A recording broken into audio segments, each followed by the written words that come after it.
On va voir ensemble ce que sont les limites à l'infini, à ne pas confondre avec les limites infinies. Donc, on va voir la différence avec le graphique suivant.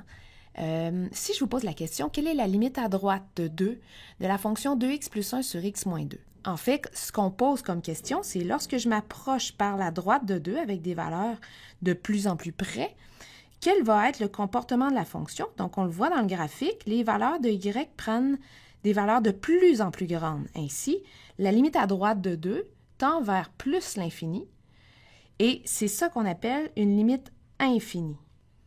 Maintenant, nous, ce qui nous intéresse, c'est de calculer des limites à l'infini. Qu'est-ce que c'est? Bien, on va le voir ici. Dans le fond, ce qu'on demanderait comme question, c'est quelle est la limite de la fonction lorsque je prends des valeurs de x de plus en plus grandes, donc des limites à l'infini, ou bien quelle est la limite de la fonction lorsque les valeurs de x prennent des valeurs de plus en plus petites, donc de grandes valeurs négatives? Eh bien, c'est sur ces deux limites-là qu'on va travailler. Mais tout d'abord, on va voir les définitions générales des limites à l'infini. Alors, les limites à l'infini, en fait, il en existe seulement deux. La première, c'est lorsqu'on écrit que la limite de la fonction f de x lorsque x tend vers l'infini, ça, c'en est une, c'est qu'on cherche le comportement de la fonction f lorsque x prend de très grandes valeurs. De façon similaire, si on écrit à la place qu'on cherche la limite de la fonction f de x lorsque x tend vers moins l'infini, ce qu'on cherche, c'est plutôt quel est le comportement de la fonction lorsque x prend de très grandes valeurs négatives, donc des valeurs de plus en plus petites. Donc, on va retourner à notre exemple précédent pour aller évaluer les deux limites à l'infini. Avec notre exemple, on va calculer en premier la limite à l'infini, donc lorsque x prend de grandes valeurs positives. Pour calculer cette limite-là, on va utiliser le tableau de valeurs, on va le remplir avec les valeurs de x qui sont sur la première ligne. Donc, si vous remarquez, on commence par remplacer la valeur de x égale à 5. Le but du jeu, c'est de prendre toujours de plus grandes valeurs pour voir quel va être le comportement de la fonction, donc vers quelle valeur de y, si elle existe, la fonction va tendre. Donc, si on commence par x égale 5 et qu'on la remplace dans la fonction rationnelle 2x plus 1 sur x moins 2, la valeur de y serait égale à 11 tiers.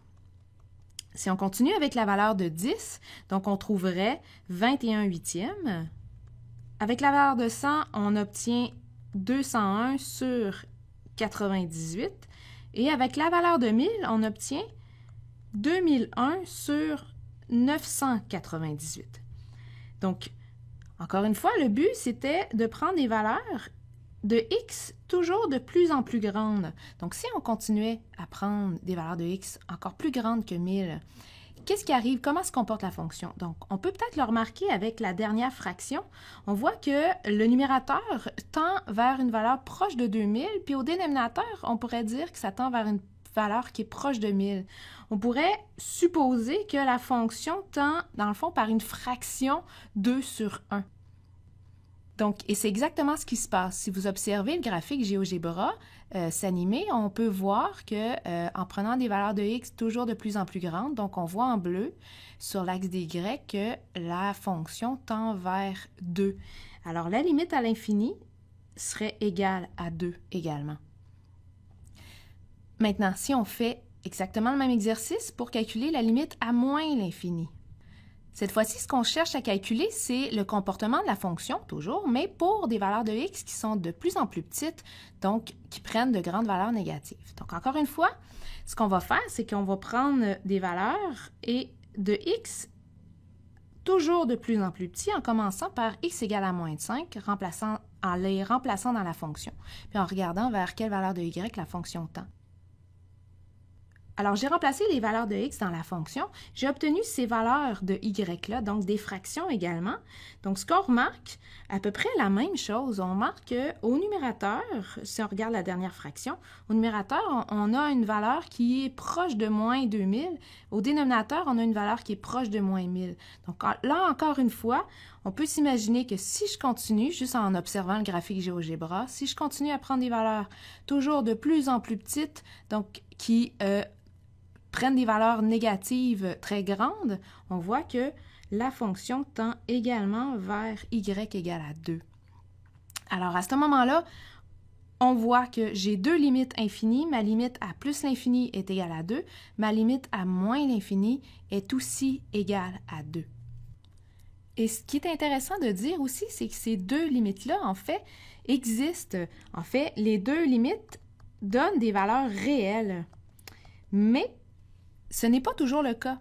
Il y a plusieurs exemples qu'on peut trouver où c'est que les limites à l'infini ou les limites à moins l'infini ne donnent pas toujours des valeurs réelles. On va voir dans le prochain exemple. Commençons par calculer les limites infinies de la fonction f de x, celle de gauche. Donc, si on calcule la limite lorsque x tend vers moins l'infini de la fonction f de x, on voit que, en prenant des valeurs de plus en plus petites, donc de très grandes valeurs négatives, la fonction se comporte en s'approchant de l'axe des x. Donc, dans le fond, s'approche de plus en plus près de la valeur y égale à 0. Et donc, la limite à moins l'infini serait égale à 0.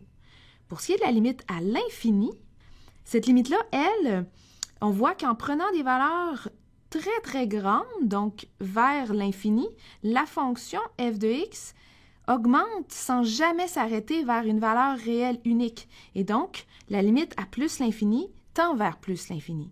Ce qui implique que celle de moins l'infini existe, c'est une limite qui existe parce qu'elle est égale à un nombre réel, tandis que la limite à plus l'infini, elle n'existe pas parce qu'elle tend vers plus l'infini.